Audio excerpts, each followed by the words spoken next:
अम्बेडकर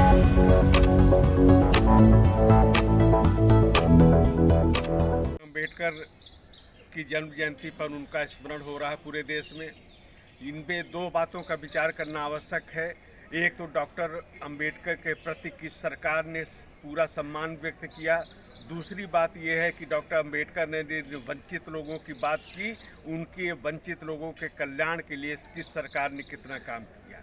अगर इस दृष्टि से हम देखें तो पिछले जो 9 वर्ष हैं वो डॉक्टर अम्बेडकर के सम्मान के प्रति और वंचित वर्ग के कल्याण के प्रति एक यादगार 9 वर्ष हैं, बेमिसाल 9 वर्ष हैं। कारण ये है कि 5 जो तीर्थों का प्रतिष्ठा दी गई डॉक्टर अम्बेडकर के जीवन से जुड़े हुए जो थे, उन 5 तीर्थों को प्रतिष्ठा देने का काम वर्तमान सरकार ने किया। एक उदाहरण तो बहुत दिलचस्प है। अटल बिहारी वाजपेयी प्रधानमंत्री थे तो उन्होंने दिल्ली में डॉक्टर अम्बेडकर का जो आवास था उसको एक स्मारक के रूप में विकसित करने का निर्णय लिया था, शिलान्यास किया गया था।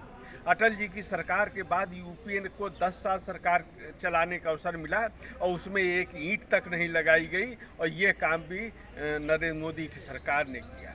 फिर चाहे उनके जन्म स्थल की बात हो, चाहे दीक्षा लेने की बात हो, स्थल की बात हो, लंदन में रह के जहाँ वो पढ़े उस आवास की बात हो, इन सारे जो 5 तीर्थ थे तो उनका प्रतिष्ठित स्मारक बनवाने का काम वर्तमान सरकार ने किया।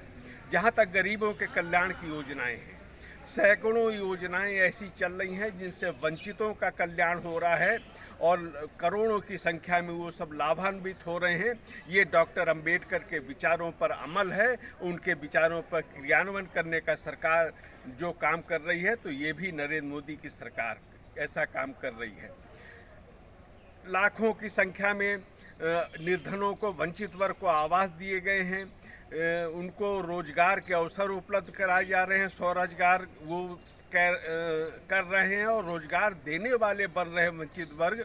इसमें ये कौशल विकास योजना हो, चाहे मुद्रा बैंक की योजना हो, उनको ऋण देने की योजना हो, ऐसे तमाम कार्य जो चल रहे हैं उससे वंचित वर्ग का कल्याण हो रहा है, निर्धनों को आवास मिल रहे हैं।